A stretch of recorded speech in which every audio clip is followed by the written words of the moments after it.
Okay.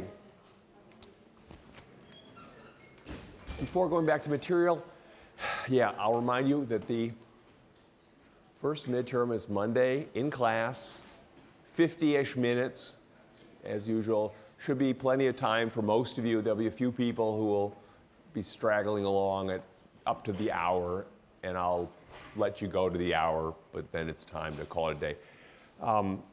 Suggestion, learn when to stop, because some people just can't let go of their exam. They keep going over it, and there comes a point of diminishing and worse returns where you overanalyzed everything, and you start turning right answers into wrong. I may say something to that to those of you who are here at the end on Monday. But so, first midterm exam. Again, I'll encourage you to take the old exams. From my perspective, it's a learning experience. This is where you face the issues, do you understand it or not, and try to resolve those. Couple of important things to tell you about it. The exam, the average score on the exam will be something like 70, it's between 65 and 75%, depending on how I was doing writing the exam. So the point of that, telling you that is that missing a question or two is not a problem.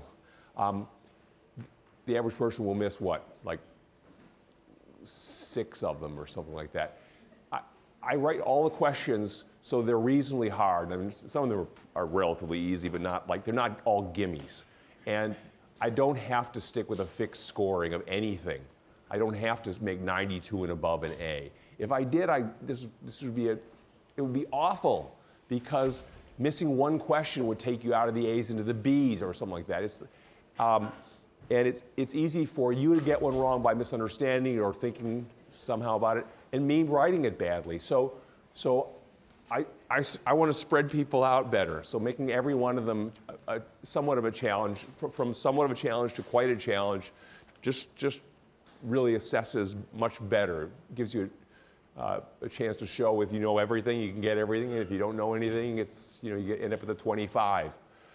And I get people covering the whole swath, basically all the way down to just feeling A's. Okay, any questions about that idea? Last thing yes? Will it be curved? The class as a whole is effectively curved at the end. The last thing I do when I assign grades for the semester is I take the spread and figure out where's the B and how far away from it's the A and how far away from it's the C.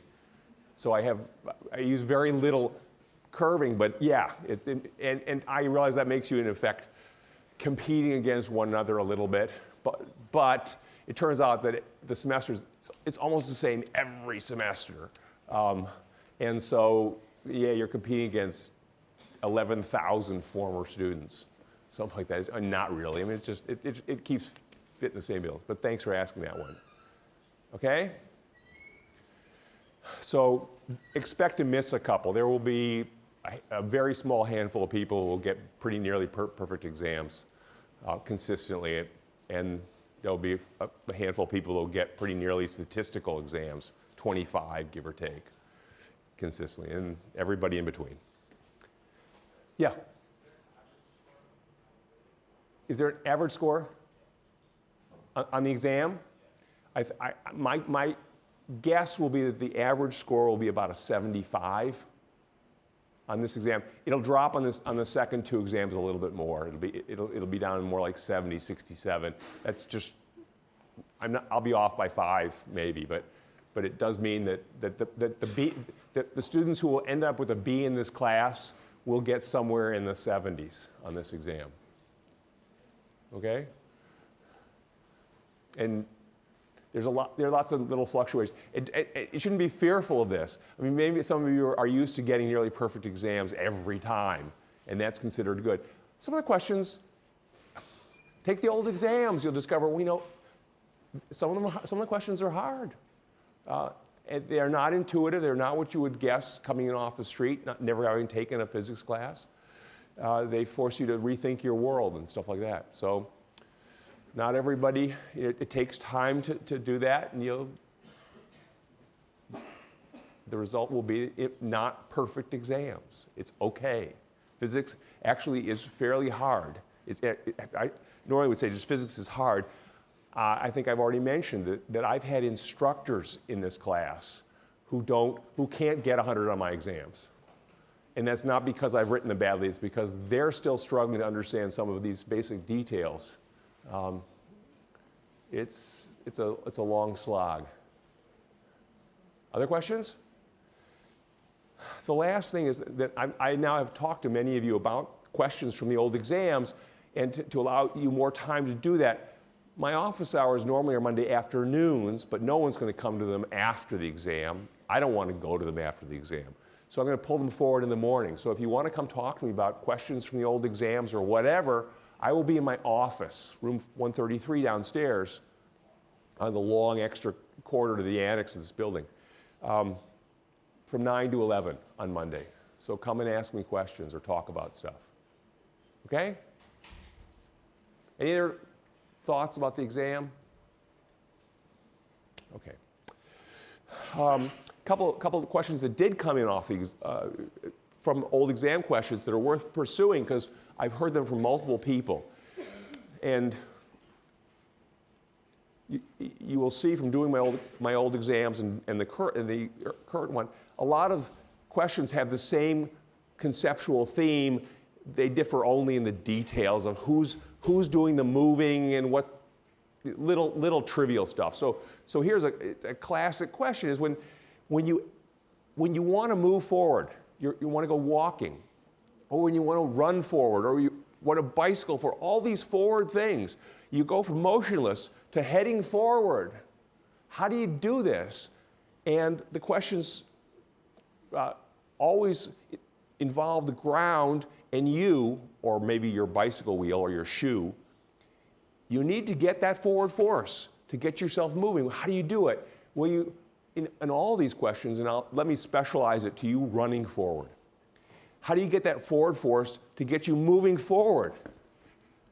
You do it by asking the ground, or actually forcing the ground, causing the ground to push you forward.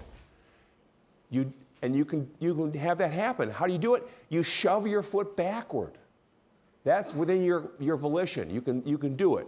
You could say, I'm going to scoot my foot backwards on the ground. And when you do that, you push backward on the ground with a frictional force, ideally a static force, but probably maybe a little bit of sliding. Ryan? Oh, yeah. So the ground puts work into you because you move forward? The ground, you want the ground to exert a force on you to make you, is it doing work on you? We don't know. Actually, it probably isn't doing work on you. If your foot doesn't scoot, doesn't move, which when you're starting up, you don't want your foot to be up. Okay, so everybody can see it. If I'm gonna run a race and I want to start and go forward like that, I don't want my foot to move. I don't want any work to happen right here at my foot. So, and how? No distance. But I can push my foot backward with my muscles, right? And it will move backwards. It will try to move backwards. It will push the ground backwards by way of a static frictional force. And if I've got cleats, it's a really good static frictional force. The ground can't help but push me forward. That's Newton's third law. If I push it back, it's going to push me forward every time. And that was my joking around about, is there ever a case where you push on your neighbor and your neighbor doesn't push back? The answer is no, even if they're asleep. The ground can't help but push me forward even if it's asleep. So it pushes me forward and I accelerate forward. Is that okay?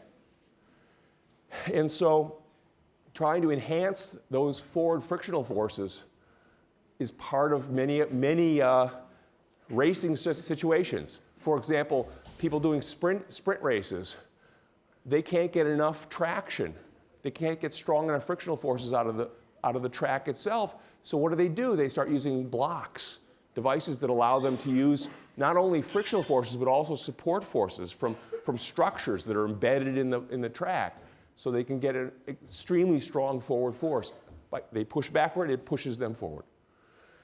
Race cars, dragsters in particular, dragsters need a huge forward force They would skid if they didn't play games with their tires. So they melt their tires. They use tires that are like big balls of glue and sort of stick them to the ground so they can get tremendous forward forces out of them. They push the ground back really hard and they get a forward force really hard forward. Any other questions about this idea? Push the ground backwards, it pushes you forward, you get going. Yeah?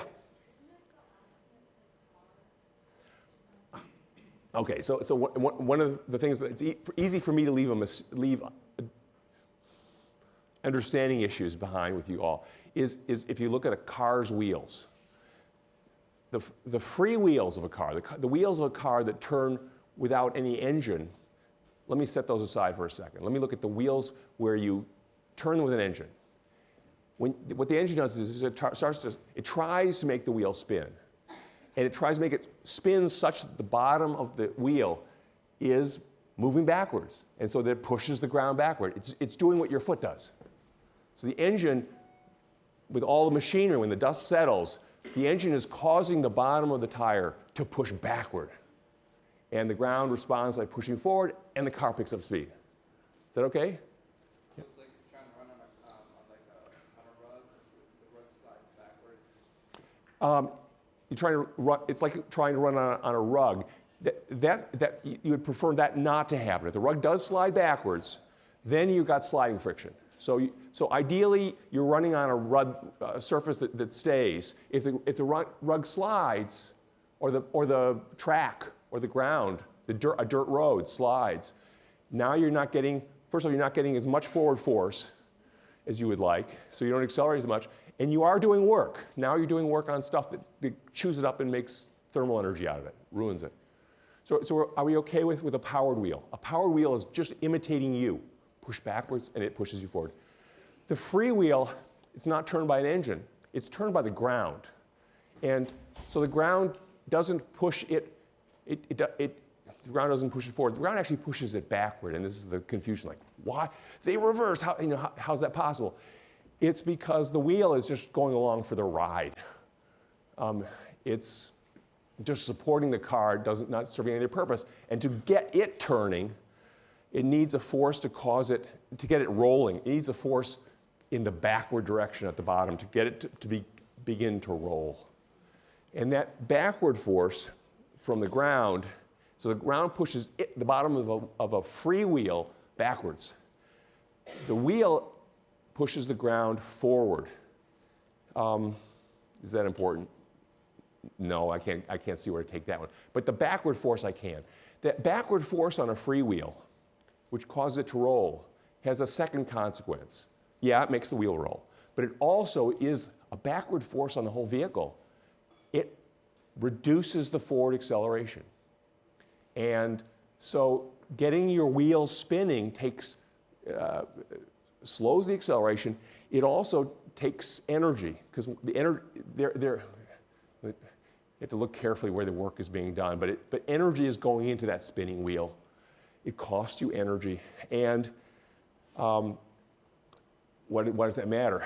If you're a bicyclist and you're starting and stopping and starting and stopping, every time you stop, slowing the rotation of that free wheel, spinning, requires something absorb the energy, and it goes into your brakes and gets hot, okay, which is a bit of wear and tear on the whole system. And every time you speed up, energy is going back into the free wheel to make it spin, and where did the energy come from on a bicycle? It's probably you. So having a spinning free wheel costs you energy. It contributes to your energy budget, and it's costing you. And the more rotational mass in that front wheel, in fact, in both wheels, the more energy the wheel has when it's spinning. And the more energy is going in and coming out and going in and out. So one of the reasons why bicycle wheels are now designed, certainly expensive ones, to have as little rotational mass as possible is so they store as little energy as possible, kinetic energy as possible, because that energy is going to come out of you. So bicycles have changed over the years. When I was a kid, some of the bicycles you'd get would be made of steel. They would weigh a ton. They would have very heavy wheels, big fat tires, lots of rubber. And they're exhausting. You're putting energy in, taking it out, putting in, every time you start and stop, you put it in and take it out. Big problem. And so the really fancy, expensive bicycles, which are now sort of the norm, have very low rotational masses in the tires. So you don't want solid rubber tires. Yeah, they'll never burst, but they got a huge rotational mass. It's going to cost you. Okay? Yes, Savannah? This question, you said it goes into the brake pads, but B is the answer? When you stop at a light, at a red light, and you hit the brakes and stuff, and the car slows down, what happens to the car's forward momentum? The car's forward momentum, you can't store momentum. There is no such thing as thermal momentum, no potential momentum. Momentum is the conserved quantity of moving, of going somewhere.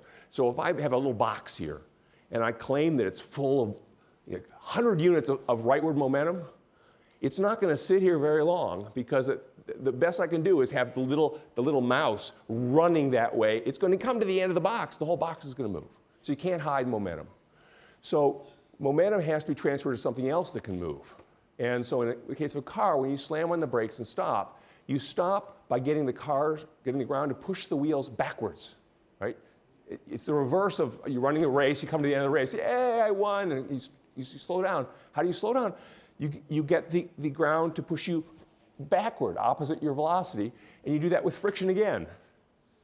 But now you push the ground forward, so the ground will push you backward and slow you down. When you push the ground forward like that, you're giving it forward momentum. In fact, you're giving it your forward momentum. That's how you slow down. You give away your momentum. So another way to look at the whole race is to get going, to start up, you need forward momentum. How are you going to get it? You get the ground to push you forward for time. That's an impulse, a forward impulse. Invest momentum in you, off you go. And then when you get to the end, you give away that momentum to the ground or whatever else is out there. Your friends, the wall, hopefully not, and so on. Is that okay? At the same time, there's a story associated with energy, but it's a different story. The discussion may be different. Where did the energy go? It got ground up into thermal energy and stuff. Other questions on this one? Another question that came along is, last time I was bouncing balls, looking at how balls bounce, and I told you that when the surface gets involved, for example, the surface of a trampoline, the bounce doesn't just include the ball. The ball is not the whole story. It's the surface too. And let me remind you that although I'm talking about bouncing balls, really more broadly, it's every collision you can think of. Every time two things bump into each other, there's some sort of bounce going on. And so whatever I say about bouncing balls extends to all this other stuff. So if we drop a person on a trampoline, it turns out they do bounce. And so what's the physics behind all of that? Well, there are two important issues to make a trampoline bounce a person nicely. First off, and the question is asking really about, is a soft trampoline better or hard trampoline better, basically? And here's the issue. When you drop a person on the trampoline, and we're moderately soft objects. Again, this is like to oversimplify a person into some physicist concept. We're like a ball with arms and legs. Okay, so you drop a person, we're moderately soft, meaning that as you dent us, a force develops, and the force gets bigger and bigger, but not super fast. It's not like pushing on a steel or glass marble. The force rises as we dent slowly, not super slowly, not like pushing on a marshmallow or pushing on a beach ball, but somewhere in between, okay? If you drop, so when a person lands on the trampoline, the first crucial thing is, how soft is the trampoline compared to a person? If the trampoline is incredibly stiff, it's a good trampoline, but it's a trampoline for a steel marble or something, something that it's so hard that the trampoline is softer than it. So a really stiff trampoline, when you drop the person on it and they hit, the trampoline and person push on each other and they both dent, but the person's softer. They dent more than the trampoline. And the amount of energy invested in each surface is proportional to how far each surface dents, because there's work being done. The forces are the same, force on the trampoline, force on the person, same force, same amount. The distance traveled is therefore the crucial thing. If the person dents a lot compared to the trampoline because the trampoline's super stiff, the person gets most of the collision energy. Doesn't store it well, doesn't return it, and you get a crummy bounce. So a stiff trampoline with a person, and no one makes a trampoline like this and calls it a trampoline, it's, or at least not for people, but it would be, I don't know, it's for some other activity. This isn't going to work because not enough energy goes into the trampoline. You okay with that part, first half? Second half is the trampoline has to store energy well and return it. And to acquire the name of trampoline, it probably does. No one makes a trampoline that's crummy at bouncing. You could do it. You make a sand trampoline. You drop the person on it. It's soft, so that it gets most of the energy, and it doesn't return it well. So you drop a person on the sand, thunk. The energy goes mostly into the sand, which is good, but it doesn't come back. So you want a bouncy one. So the good trampolines have springs. They're really working with the liveliest things we've got around. They get most of the energy because they're soft, and they use it well and return it. Now the person bounces well. Is that okay with everybody?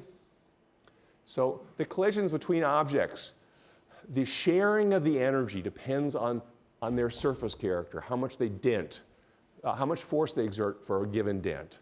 And whichever one dents the most gets the most of the energy. And then their liveliness shows up, how well they store that energy and return it.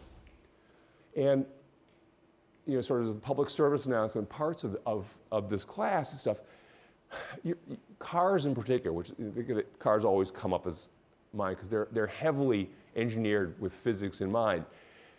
Your cars, in contrast to the ones built 100 years ago, your cars are designed, for example, to be relatively soft during serious collisions. So instead of having a frame that's made of steel, overly thick steel, so that it's really like when two cars hit each other, they are just rigid objects banging with huge forces and huge accelerations. That's not true anymore. The cars are designed to be relatively soft. They crush. I mean, not only do they dent a lot during collisions, during serious collisions, but they are lossy. They waste the energy. They don't try to store it and return it because you don't really want to bounce off something. If you hit a wall or a tree, you don't want to bounce. You want to hit it and stop. Why? Because the act of coming to a stop involves huge accelerations and is very unpleasant already. The act of rebounding is huge accelerations again. It's more of the same, and it's just as bad. You can get hurt just as bad during the rebound as you can during the impact, the incoming part. So they're built not to bounce very well, and they have crush zones and crush components that are deliberately meant to have work done on them and churn up the energy into thermal energy, get rid of it. So they're part of the reasons why modern vehicles are safer. And this applies, I imagine, to sort of all the vehicles. Bicycles probably included. Well, bicycle helmets. Why do you have bicycle helmets? Bicycle helmets, particularly the less expensive single impact bicycle helmets. What's the point here? Sports helmets come in two varieties, two categories. One is one that's to protect your head against impact one time and then be thrown away and replaced.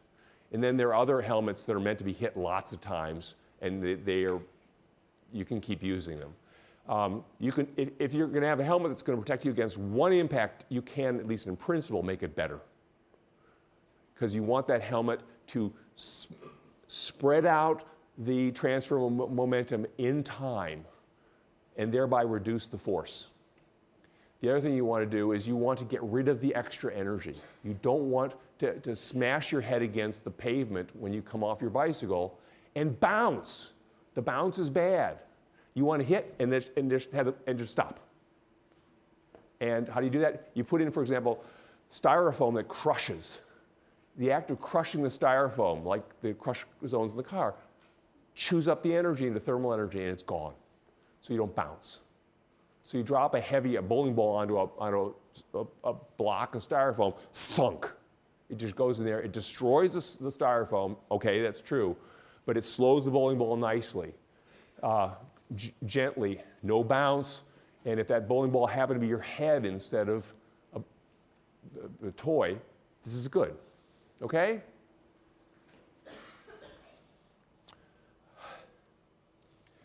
Last question I'll go at, and then I'll come back to normal material. Although, my sense is that talking about some of this stuff, assuming that you actually are interested in it, which I think is probably true, at least to some extent, is a better use of this time than just rehashing stuff out of the book.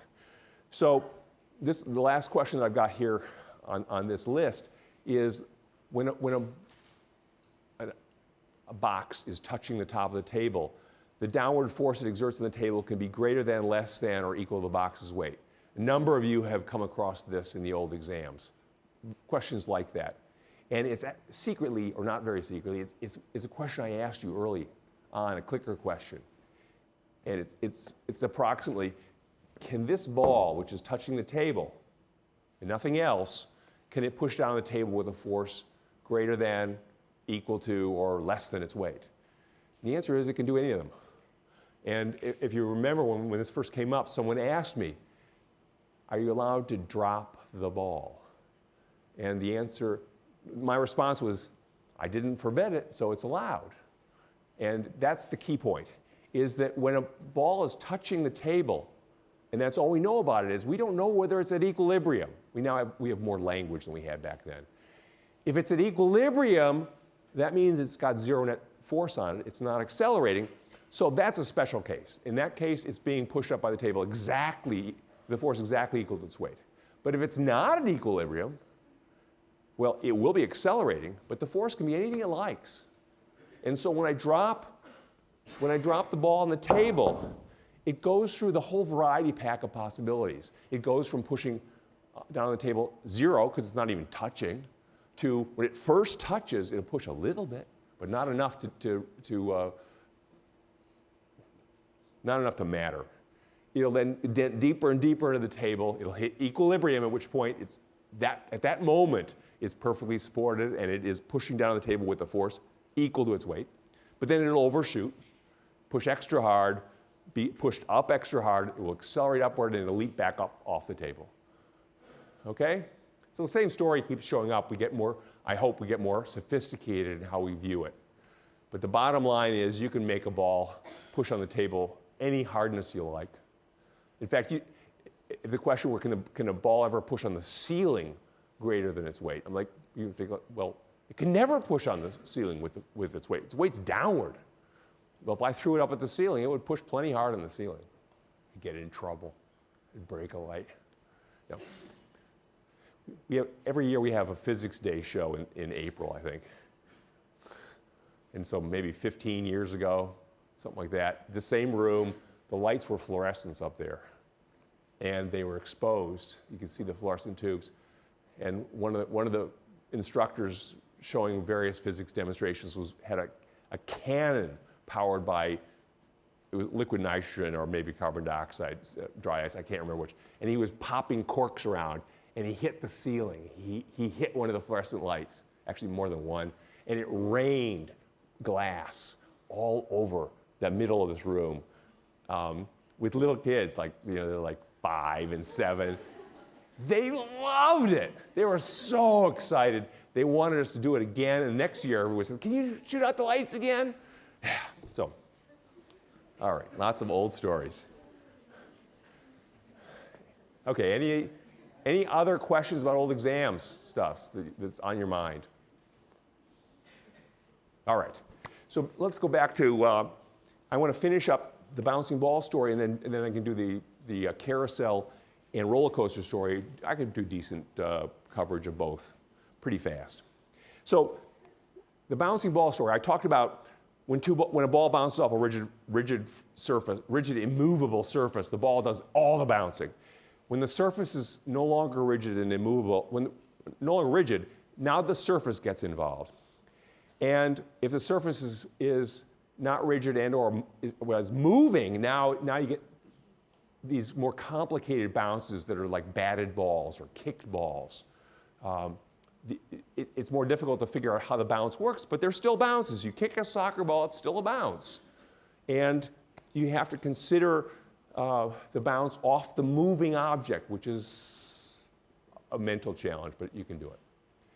But what about the effects of the bounce on the surface you hit?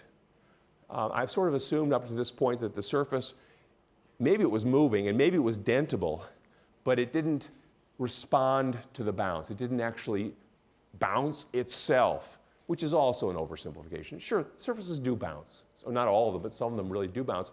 And the example, or well, my preferred or traditional example is a baseball bat. When the bat hits the ball, the bat is not infinitely massive. It experiences huge forces during the impact. The impact of a baseball on a bat is extremely brief, tremendous transfer of momentum, so there are huge forces, just astronomical. The ball typically dents like to half its original thickness. Very fast photographs of it show it looks smashed, like totally distorted. In any case, that impact affects the bat. The bat accelerates backward. Additionally, the impact occurs not at the center of mass of the bat for the most part, and therefore it produces a torque on the bat. So this is true of bats. This is true of other bat-like devices. Golf clubs have some of the same physics in them. When the ball hits the bat responds. And one of the features of the bat design is when the ball hits the bat, is it here? If the ball hits that red line, or in the vicinity of that red line, the bat experiences a force, so it accelerates backward. But at the same time, the bat undergoes angular acceleration about its own center of mass that causes the handle to go forward. So it should be pretty straightforward. The bat hits the ball, the bat accelerates backward. That one's okay? The rotation is a little bit more complicated to think about. If the ball hits the very, very end of the bat, it twists the bat away from us and causes the handle to go to our right. If the ball, however, hits the handle of the bat here, the center, I don't know where the center of mass of this guy is, somewhere about here. If the ball hits up here near the handle, it twists the bat toward us and causes the handle to rotate in the direction the ball was traveling. So if you hit the ball, if the bat hits the ball near the handle, that handle is going to jerk like crazy. It's going to accelerate away from the pitcher, and it's also going to rotate away from the pitcher. It's going to hurt your hands. If the ball hits the end of the bat will accelerate backward, that's true, but its handle will rotate forward enough to overcompensate, and the handle will jerk the other way. If the ball hits right here, what's called the center of percussion, and the details, if you don't remember this, it's okay. If you hit it at the center of percussion, it's a sweet spot. The handle does nothing. The acceleration and the rotation sort of compensate for one another. The handle just moves smoothly. And so this surely is true of tennis as well. That where the ball hits the racket causes the handle to respond differently. So the fact there exists this notion of a center percussion is worth knowing. You kind of want to hit the ball about there to avoid having the handle jerking around. We okay with that one? So that's accelerations. And related to this, doing the motions in the bat, they take energy out of the bounce. Having the bat jumping around, the bat's got kinetic energy as a result. And so you can't hit the ball as far in principle. With a bat of finite mass and rotational mass, the bat ends up with some of your energy. And so you don't hit the ball as far. I mean, when all the dust settles, the ball just doesn't go as far. So Ideally, you would use an extremely massive bat that would simply not respond to the balls hitting it. It's a freight train. And that was the case 100 years ago. Babe Ruth and all the people of that era used very massive bats.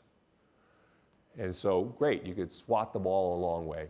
The problem was you couldn't respond to very sophisticated pitchers because you're swinging this thing that takes all day to make it undergo angular acceleration. It's got an acceleration. It's so massive.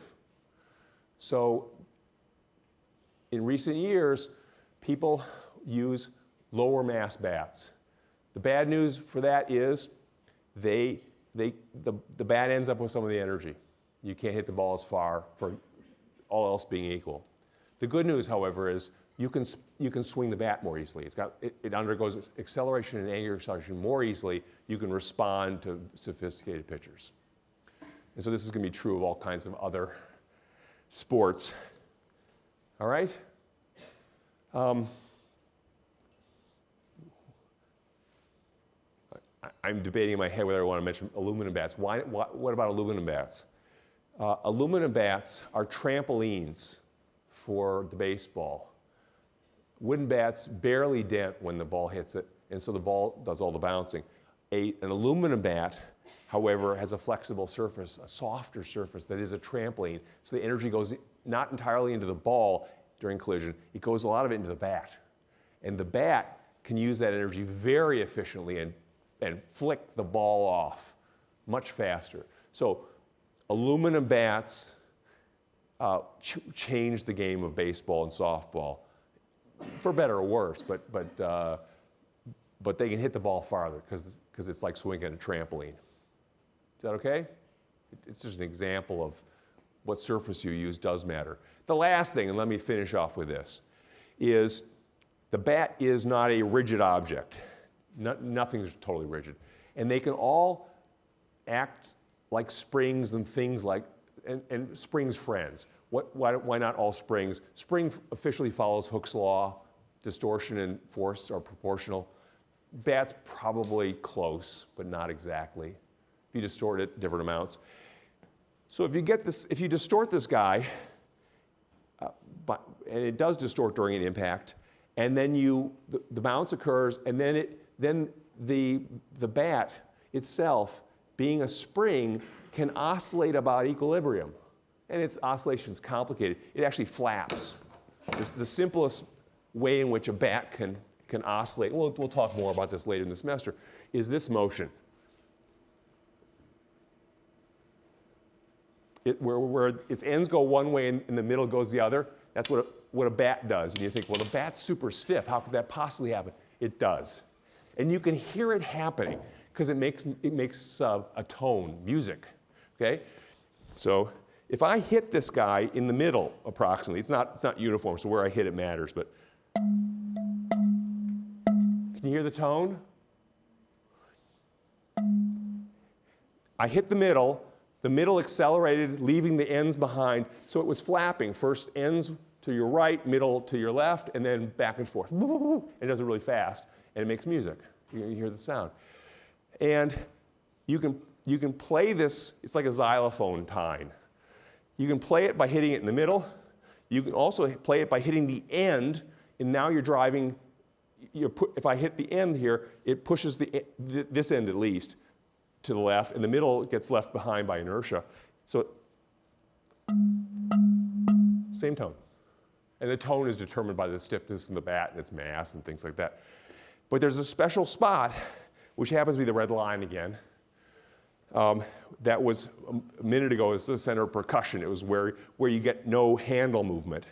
But now it's what's called a vibrational node. It's the point in this flapping bat, the point that stays motionless.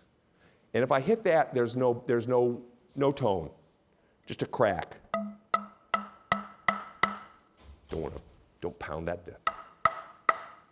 No tone. Can you hear that? If I hit it elsewhere, I'm cheating a little. I damp the tone out. But if I get here, no tone. And if you've ever had a xylophone or a toy xylophone, like Fisher-Price ones where it's got a bar and it's supported at 2 special spots.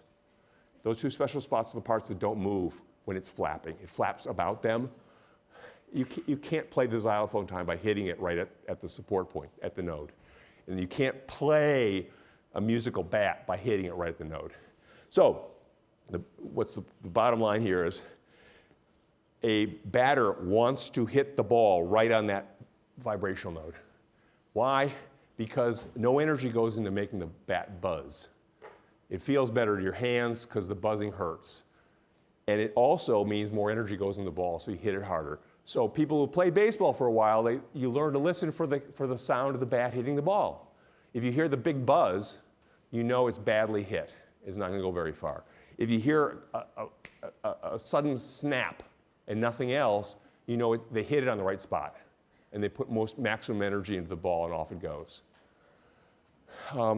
Anything else? Oh, if you hit it, they put the label here in the middle of a bat. If you hit the ball on the label, not only do you drive that buzzing motion severely, but you're working on the weakest part. The grain is such that you're working on the weakest part of the bat, and you can easily break the bat. So the last place you want, if you care about your bat, you don't want to hit it there, because you may well break your bat.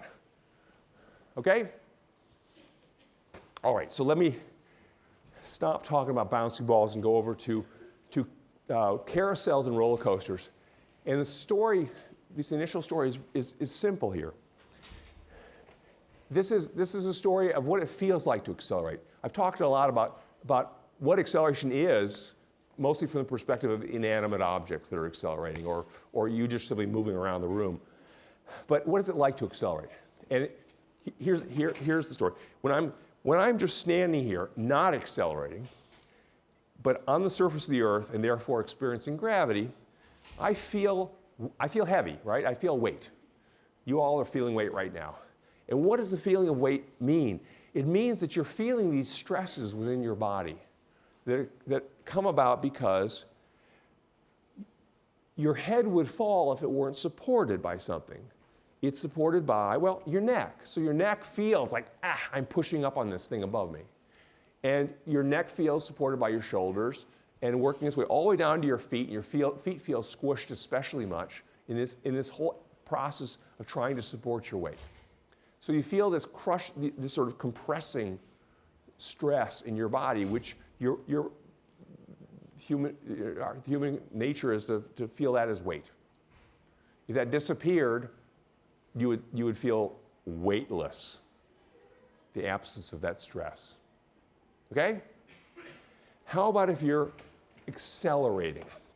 So let me turn off gravity for the moment, just for pretend, and I'm in this race car, okay?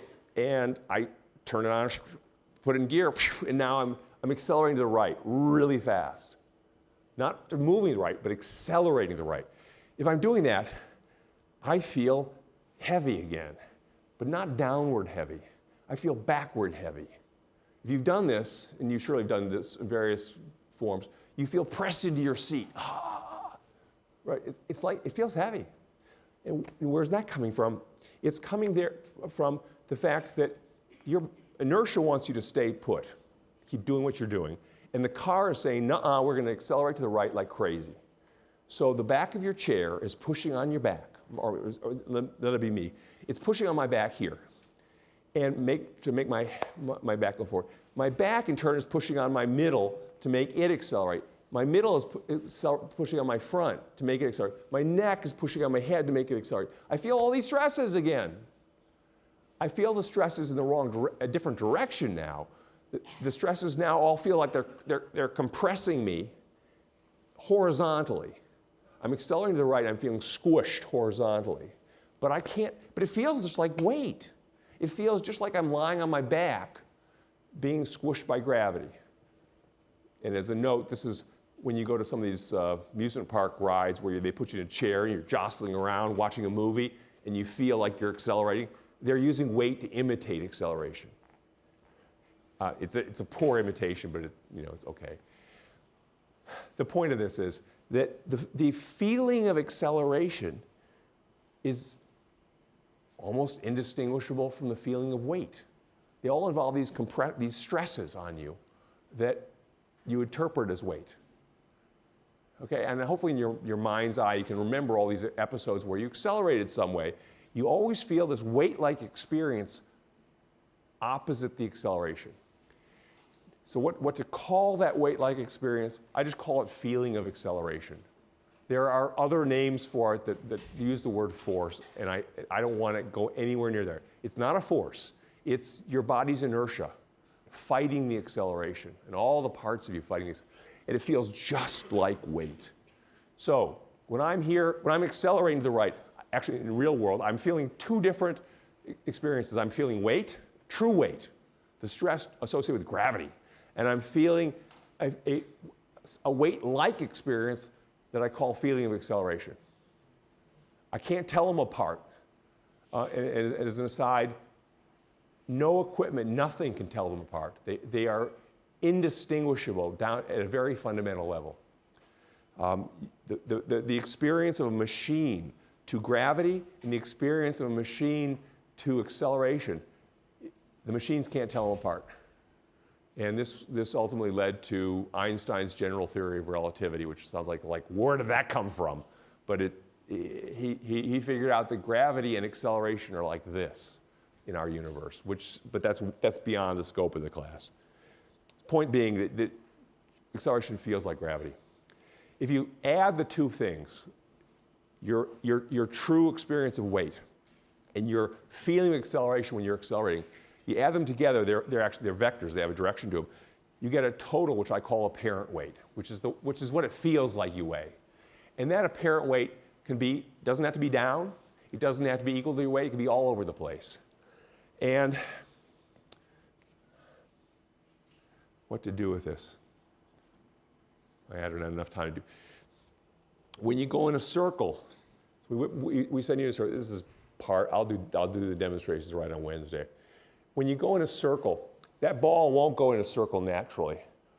Inertia wants it to go straight, constant velocity. I'm forcing it to go at its constant speed, but its direction of travel keeps changing. So it's accelerating towards my hand.